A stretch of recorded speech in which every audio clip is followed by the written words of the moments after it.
So, what's new in Teams Edu, and maybe a couple of things that are coming.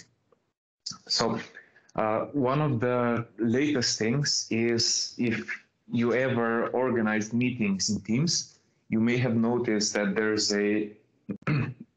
a couple of options how you can create meetings. So there's the like regular meeting, the other one is live event, and then recently we added a so-called webinar.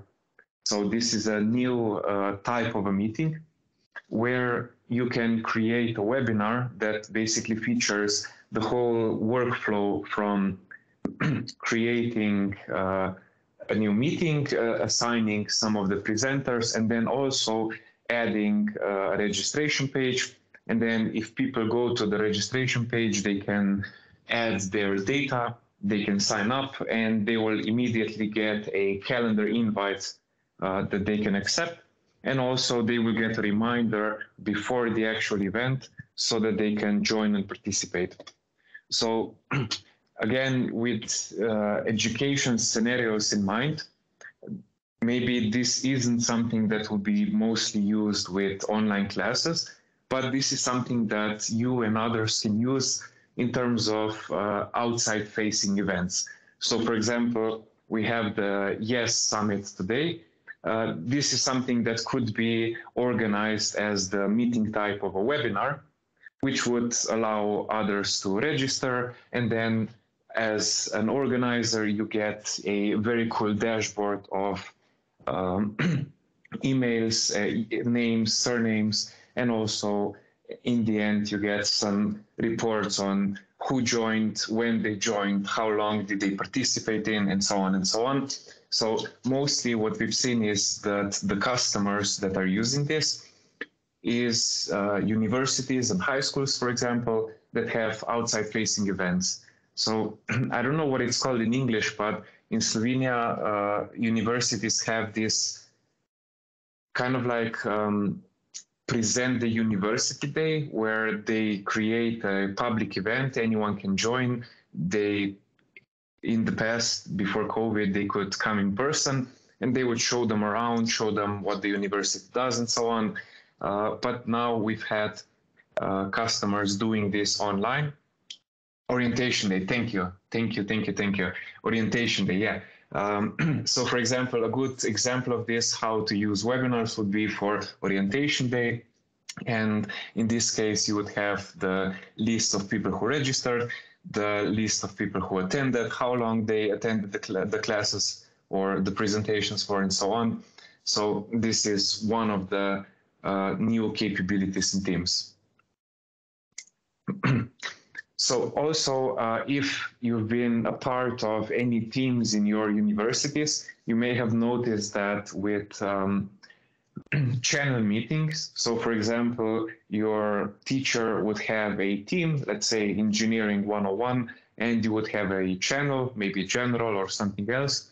A lot of the features that were added to the regular meetings were maybe missing in the channel meetings themselves.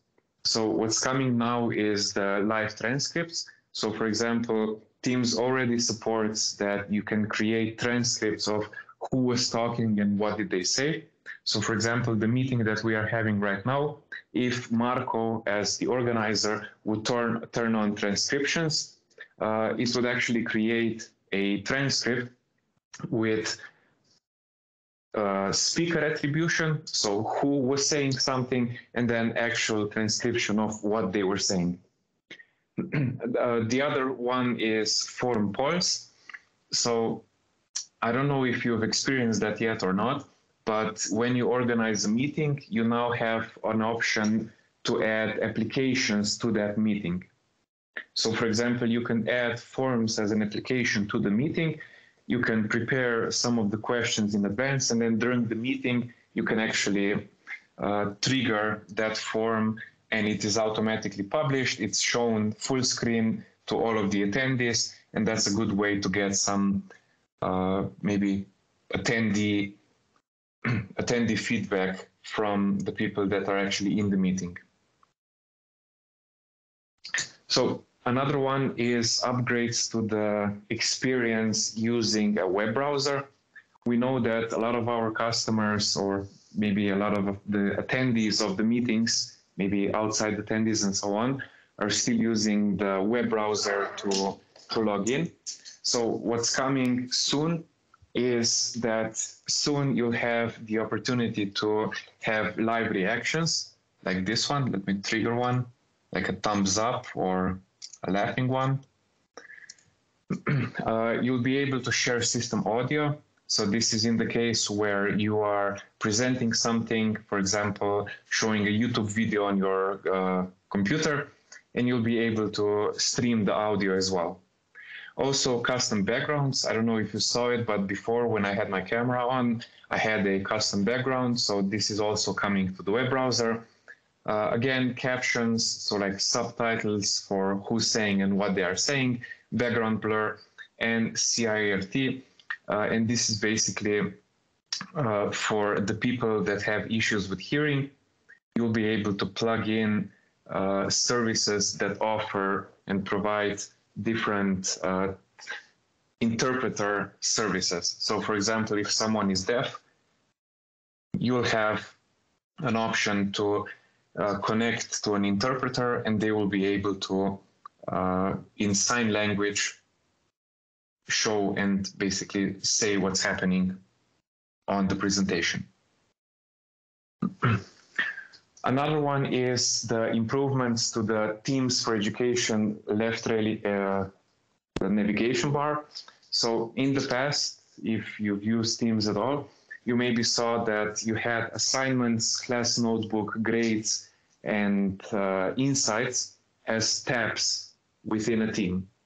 So this was an issue because, for example, if a teacher wanted to set up their team, immediately, if this was a class team, they would have posts, they would have files, they would have class notebook, grades, assignments, and they could also add insights as one of the tabs. And sooner rather than later, all of the empty space that they had available would just vanish because they couldn't add any more, or they could add more, but it was hidden. So now this is moved to the left-hand navigation. So in this case, you can see the assignments, grades, class notebook, and insights are added to the left-hand side under, or sorry, above the channels.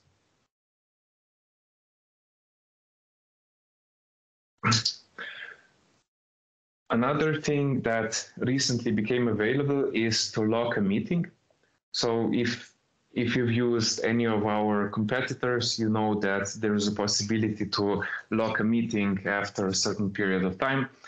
Teams didn't have that, but now it's possible to lock the meeting. And basically what it does is it prevents the people that are late or the people that have disconnected aren't able to join again.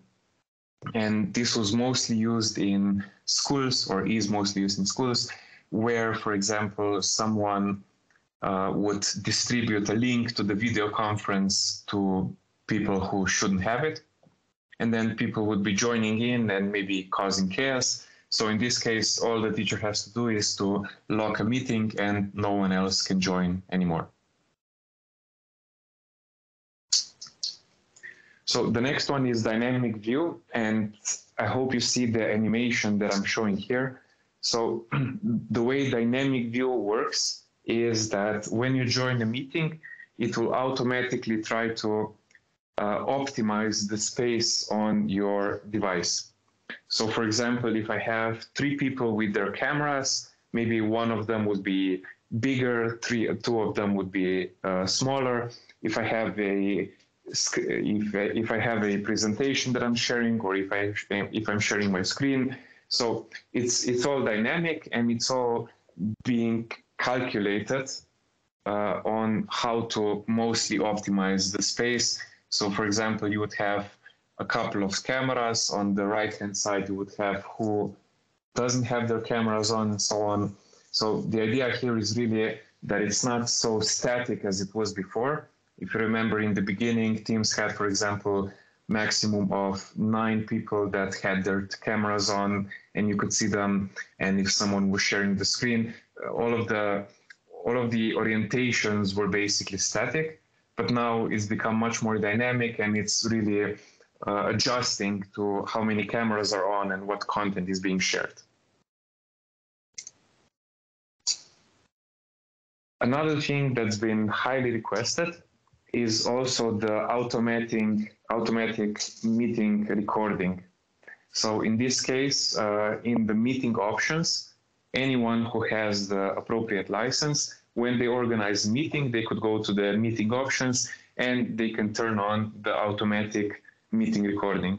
What that means is that when the meeting organizer, in our case, this would be Marco, for example, and the first attendee, when they join, so when Marco joins, maybe someone doesn't come for another 10 minutes, and then someone joins, like the first attendee, and then the meeting will automatically start to be recorded. This was added because a lot of our customers were actually highly requesting this. They were saying that they want to record their lessons and they maybe forgot or whatever. So now this is another option that was added to the meeting options themselves.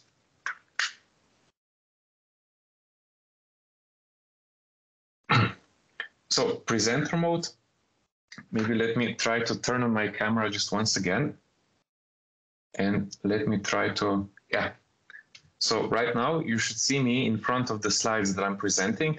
I'm trying to move just a little bit just to show you how it is.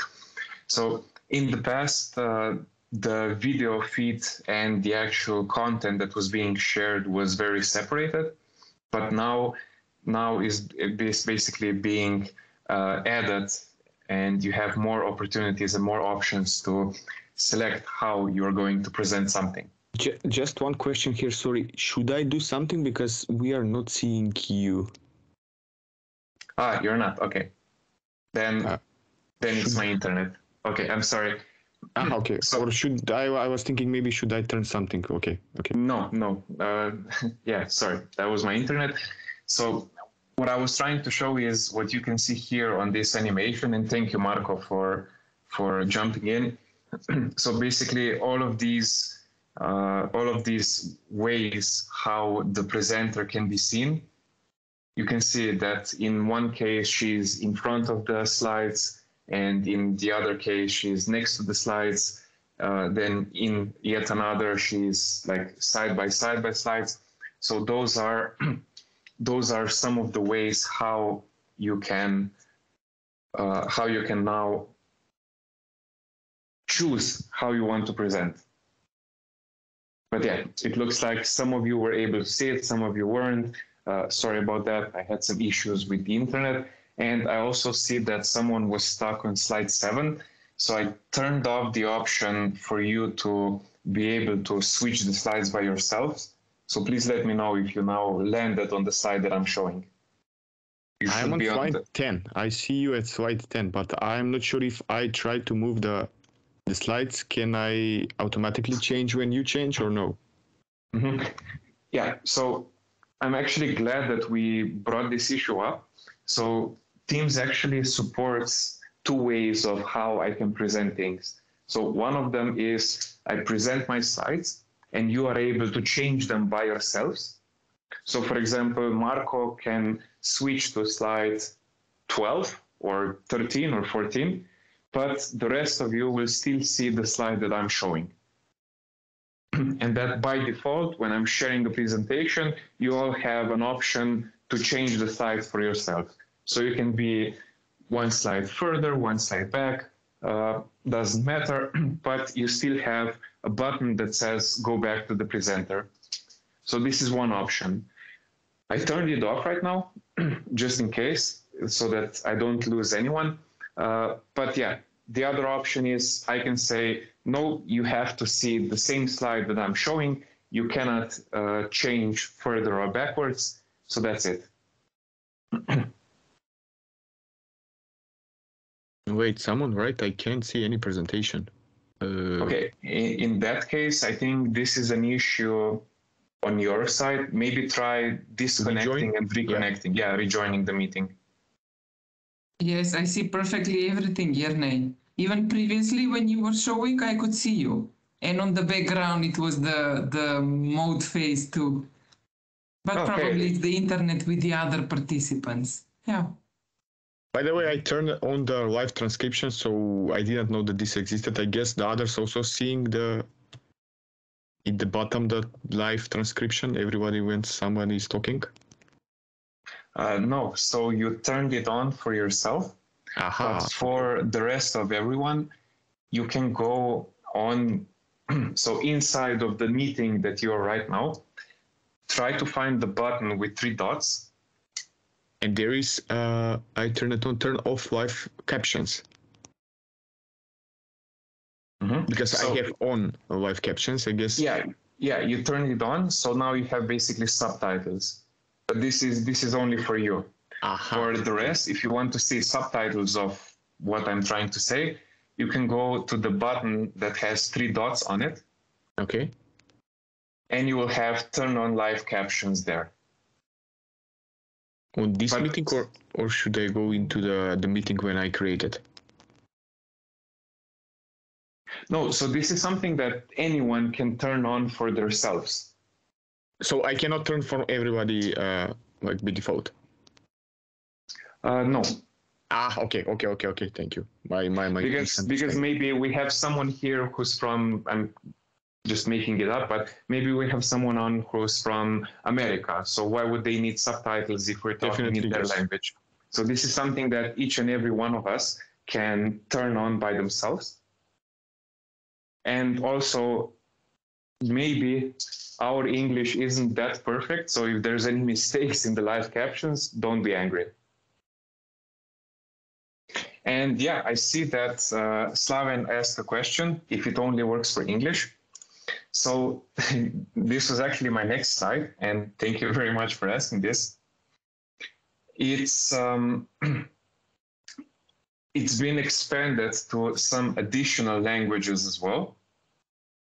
So it's been expanded to Arabic, Chinese, Danish, and so on and so on.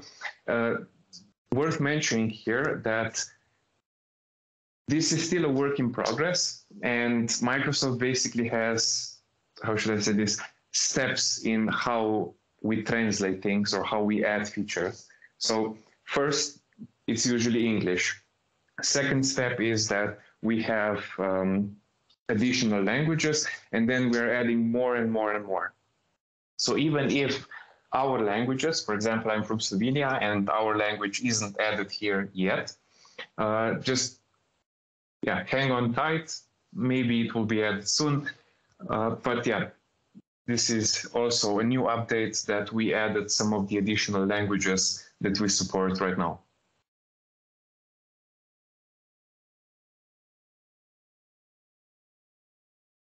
Okay, I see there's a question that it's actually pretty smooth. So yeah, I'll take that as a compliment on my English. So thank you. Are the live captions processed on device or on cloud? It's actually a mixture. So some of it is done in the cloud with our AI language services. I think one of the previous speakers mentioned some of the features already. And then also at the end of the meeting, so for example, if Marco turned on the transcription like for the meeting, so not captions that we can see immediately, but transcriptions that will actually create a transcription at the end of the meeting. The text and everything that's being said is actually also sent to the cloud, processed there, and sent back. So for example, right now, as I'm speaking, maybe you won't see any commas or dots, or it will just seem like this wall of text, like just word after word after word and so on. This is right now.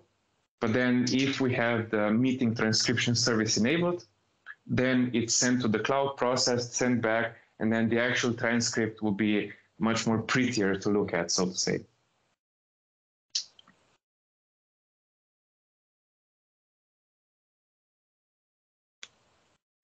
Okay, I see that there's a comment that you cannot see the live transcript from the 3 dots. And I think that he's also talking about the caption, because when from his picture we cannot find live captions. Yeah. Great. So what this could mean is that you're either using a older version of the client and it needs to be updated, or maybe because you're joined as an attendee, so you can't, for example, turn on your camera, turn on your microphone. Maybe this is why this is disabled.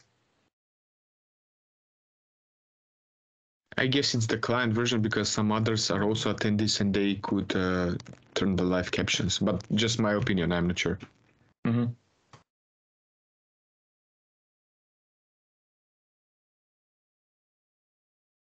Okay, moving on. So another one is education insights and reflect. So what we've been adding to Teams also, and maybe this is more for you as you are students, for example, maybe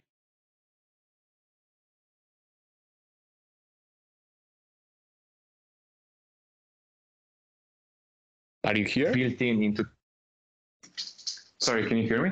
Yes, now yes. Okay, for some reason I got disconnected, sorry about that. Okay, so the education insights and reflect enhancements, what that means is teachers could, with the built-in app called Reflect, they could get the general feeling of their students inside of their class. So how it works is the teacher could say, or publish like a poll or something, and they would say, how are you feeling today? And you answer using one of the emojis. And then the teacher gets back some feedback on how the students are feeling. So the improvements here are that now it's available also on the phones. And at the same time, on the teacher side, insights also show them who was active, when they were active, when they did assignments, when they opened assignments. So maybe this is kind of like a warning to the students.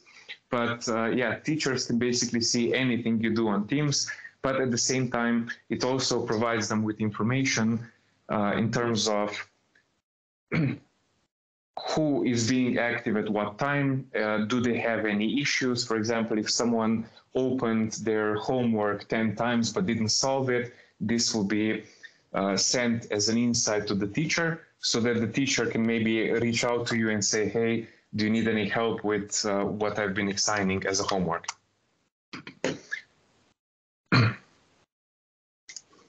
Reading progress, maybe this is a part that I'll be showing later because I have a video and it will be much cooler to show it in a video. So let me do that. Immersive Reader, this is another one that's been added to our mobile apps. So Immersive Reader basically lets you take any text, for example, in assignments, in Word, in any of our apps, and distill it and show it in a different version. So for example, you can see here on the screenshots, we have a text. It says the study of Earth's landforms is called physical and something, something. So what Immersive Reader lets you do is you can open that text in full screen. You can choose what kind of a background you want to have. You can split the text even further, so you don't have too many information at the same page or at the same line. You can choose the fonts, you can choose the colors and so on. And what Immersive Reader is aimed at mostly is with people that have maybe some learning disabilities, or for example, if you're like me, if you have trouble focusing or maybe with attention, this is a good way to go through some of the material. So for example, you would have a big text that the professor has assigned to you. So what you can do is open the Immersive Reader and set it up in a way where you can actually read it and when it's convenient for you to read it as well. And also Immersive Reader lets you choose the read back to me function, which means that if you have a text, it will read it back to you and you can actually listen to it. So for example, when I was studying for some of the Microsoft certifications, I would have some of the material in a Word file. And what I did is just run the Immersive Reader, which is built into Word. And I would, for example, be brushing my teeth and listening to the material that I was going to take on the exam that afternoon, for example. And here I have to mention the languages that are supported, it's huge. So even Slovene is supported. And since we only have like 2 million people living here, I'm sure that your languages are supported as well.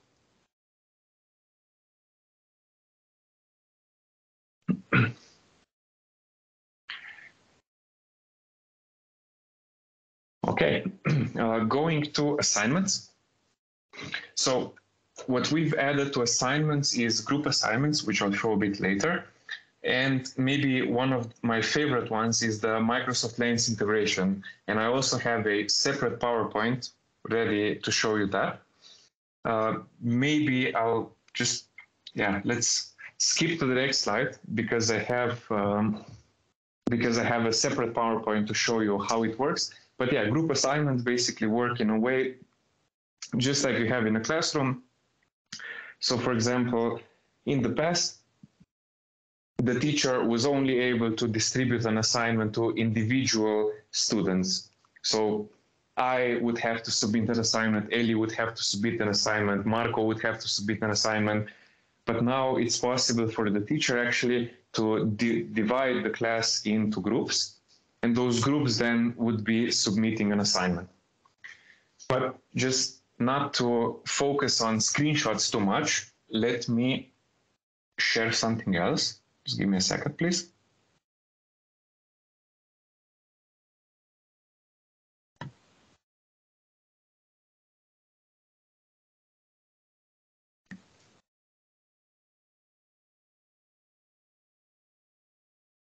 Okay, should be loading right now.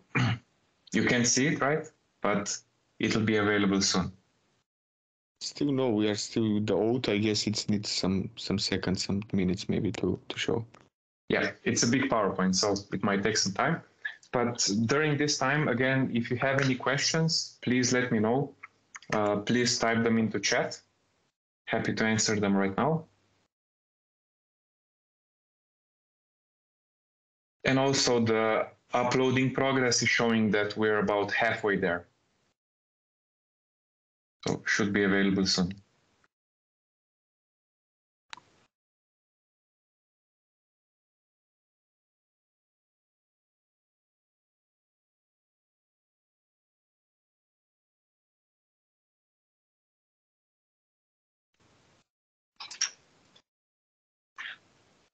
Okay, while we wait, maybe just the ones of you that are using the desktop app, can you just maybe send a react? How is it going right now? Like, can you send a react?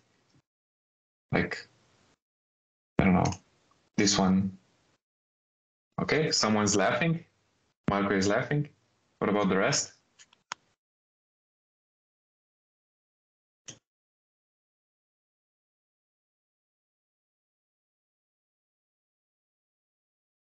Are anyone can send those emotions or how reactions? Yeah, so unless you, Marco, as the organizer, disable them, anyone can send them. But yeah, I see now people commenting that they're not using the desktop app, they're using the browser. So yeah, this is something I mentioned. It's coming. You'll be able to, maybe on the next year's summit, you'll be able to send your reacts then.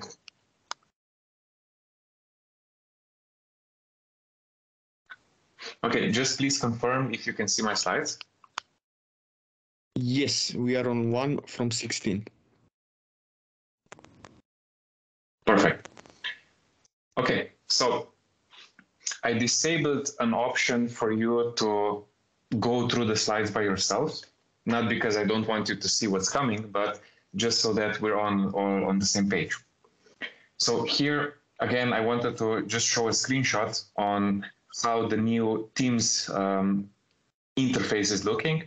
So you see on the left, we have assignments, class notebook, grades, insights, and then we have some channels. And this is the Insights app that the teachers have access to. So this is just maybe to show you, for example, I don't even know which color this is, like blue or purple. So those dots, and I can use the laser pointer. So this, for example, or this shows some activity from the student. And in this case, the activity means that this student has opened the file, they edited something that was assigned to them. They also sent some reactions. They posted some things into this team, and they used the Reflect app to give us some of the feedback, how they are feeling. So the idea here isn't to be all like Big Brother-like and like espionage and spying on you. The idea here is to provide the teacher with the tools and the information so that they can make the experience for the students better. Okay? Another one is, and this is something that more and more teachers are taking advantage of, so please excuse the screenshot here is in Slovene, but I'll be speaking about what we are seeing anyways, so don't worry about it. In this case, we are seeing if someone wants to add an additional tab to this theme, you can see that there's a lot of different things that they can add. For example, we have here on the first one, you can add the website as a tab. You can add a OneNote, an Excel, a Flipgrid, maybe a Kahoot, something from Moodle, and so on. So a lot of the things that you can basically, the idea of Teams is that the Teams are becoming the like one-stop shop for education needs. So for example, it's becoming a learning management system where you can do assignments, where you can upload your work, where you can, or the teacher can upload the materials, you can have video conferences and so on and so on. And everything that's missing here can be added by third-party apps and even some Microsoft apps. For example, we have Word here and we have Excel here and so on. So really the idea is that it's one app to rule them all, so to say, a Lord of the Rings reference. And yeah, so this is kind of the option. Now on this screenshot, I don't know if you can see this slider, it's pretty thin and pretty small. So you can really scroll and scroll and scroll. And there's a lot of apps that can be added into the actual team. So I saw a comment that they can still spy on you in a legal way. Not going to comment on that. And another comment is that you are using the desktop app and you can't see the presentation. Same internet via mobile app, you can see the presentation. So yeah, in this case, I would check if there's any, I don't know, firewall restrictions or maybe something like that on the internet that you were using. But mostly if you can see the presentation and the rest it's a client issue, not a presenter issue, so to say.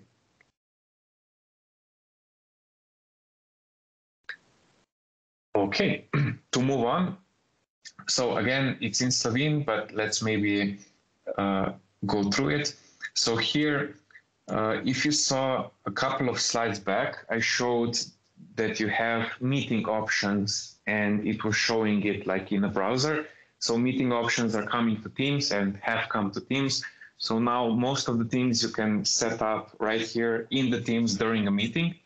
And what's good about it is that you can change the settings ad hoc.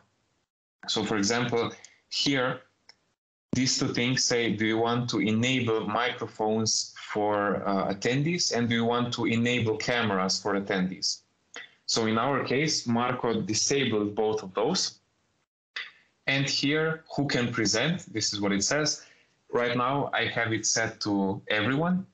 But in Marco's case, he set it to only specific people. That's why when you joined, you cannot turn on microphones even if you wanted to. So this is kind of the left-hand side of the window.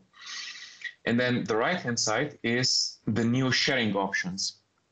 So first off, if I want to share my sound from my computer, I can enable it here. And this one is the presenter mode. If you remember earlier, when I was trying to show how I'm in front of the slides, and some of you saw it, some of you didn't, but I had an animation. So this is it. This is what you can set here. There's 4 different ways how you can set it up. And then the next one is if you want to share your whole screen or your window, if you want to share your whiteboard or like share a whiteboard, Microsoft Whiteboard. And this one is if you want to share something from the camera. So recently we added a way, for example, if there's a teacher and they are using a laptop, they can turn on sharing from the camera. So it's this option here. And what happens is that Teams will turn on the camera. It will try to find a whiteboard. So in this case, let's say it's behind me. It will scan all of the text that's on whiteboard, and it will present it for all of you to see. So in this case, where this would be useful for is for example, some hybrid meetings. For example, some of you are in person, some of you are in at home. So the teacher would turn on this option, and they would go in front of the whiteboard and they would start writing, drawing, whatever, and Teams will be projecting that into the meeting. And the next one here is PowerPoint Live. So if I skip to the next slides, this is how it looks like. So in the past, we had quite some issues with, if you wanted to share a PowerPoint, it was actually pretty difficult to do so. So you, as the presenter, you would have to open your PowerPoint, and ideally you would have two screens. You would open your presentation on the second screen, and then you would go to Teams, you would share your second screen, and the attendees will be able to see the slides. And now all of this is basically included into Teams, and the way I'm sharing it right now is, actually, let me take a screenshot. So this is how I see it right now. Hopefully you get the image. But it's pretty much the same as you can see it here. So we have the slides that are coming. So it's on the bottom. Those are the speaker notes that someone has set in their PowerPoint. This is the slide that's being shown. This is the camera of the presenter. This is the chat. And this is cameras from the rest of the attendees. So in the past, like I said, you had to open PowerPoint, you had to share your screen, you had to open the presentation mode on PowerPoint. Ideally, you would have two screens, so you'd share the image from the second screen. And then the biggest issue was that you couldn't look at your notes, you wouldn't see them, you couldn't jump around and open different windows where you were presenting, you couldn't see the chat, you couldn't see if everyone raised their hand. But now all of this, so the presenter mode, and if you ever open the PowerPoint on a computer that was connected to the projector, you probably know that on the screen you would see presenter mode. So you basically see which slides are next, you would see which notes you have, and so on and so on. And on the projector, you would have the main slide. So it's the same here. And this is how it looks like. So I share the screenshot, how I see it right now. And if anyone has a question or anything, I can answer immediately because I can see it. And this is an even improved version of it. So we added this little toolbar right here. And what this toolbar here does is I can select between different tools. So for example, I can open a cursor and you should be able to see my mouse now. Or maybe I can have a laser and I can draw here and you'll be able to see it. Or I can just enable, for example, my pen and I can circle something. Or maybe just turn on my marker, draw something. And then let's say I made a mistake here. I also have an eraser and I can delete it. So all of this in Teams, no need to switch windows, no need to go anywhere else. And this is the presenter mode that I was trying to show earlier. So we have Adele Vance in this case, and she's presenting here. And she looks like she's standing in front of the camera or in front of the slides. Now, when I organize a meeting, at the end of this meeting, I also get this attendee dashboard. So again, it's in Slovene, don't mind it, but here I have all of the attendees. It says when they joined, when they left, and how long they were present for. So again, if I'm organizing a meeting, this is a good dashboard for me to see, just to know how long was someone present. And then moving on to the webinar feature. So this is how it looks like right here. So this is creating a registration page. I can upload a cover photo here. I can enter some details of this event here, and I can customize the sign up page here. So in this case, I have name, surname, and email address, but I can also add more if I want to. And then I get a link. I send that to potential attendees, and they can register. And then, for example, this is how it looks like. So this is the sign up page. It's title, details, speakers, and attendee information that I need to submit as an attendee.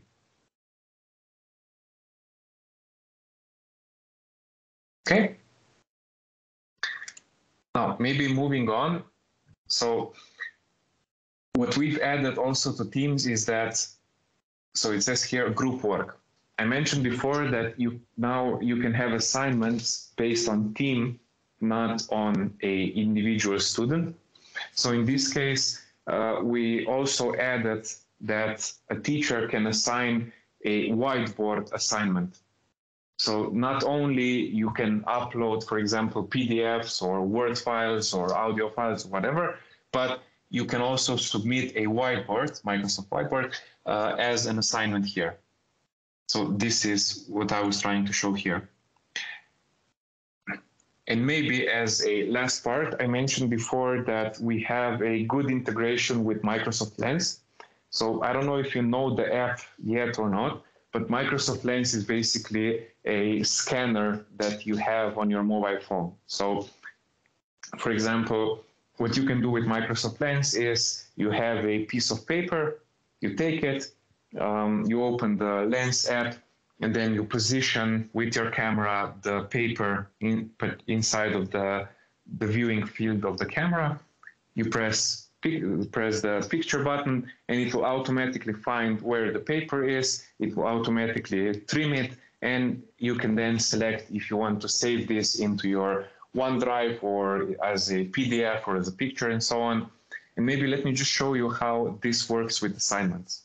So we had a lot of teachers saying, assignments are good, but I'm a teacher of mathematics, for example, and it's a huge issue because you can't really do advanced mathematics on your phone or on your computer. You have to take a piece of paper and you have to solve the equations or whatever. So in this case, I'll show you how the teacher could give you an assignment and how you can solve it on a piece of paper and submit it directly into Teams. So hopefully this video will be muted, but if not, just let me know, please. Okay, so we have assignments here.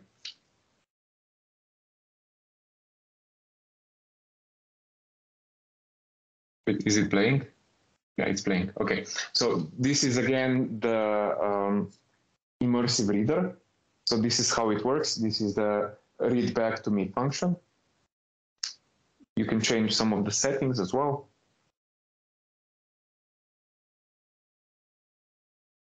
Okay, and now what he is doing here in the video is add work.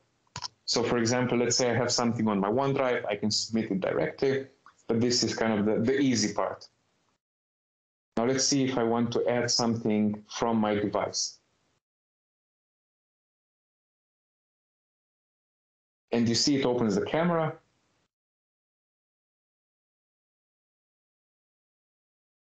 And it adds it directly. And if I want to submit a video here, so this isn't me, obviously, but for example, this is how he took a video directly from the camera. That's it. So he submitted all of his work and then typed in turn in and got a nice little animation at the end of it.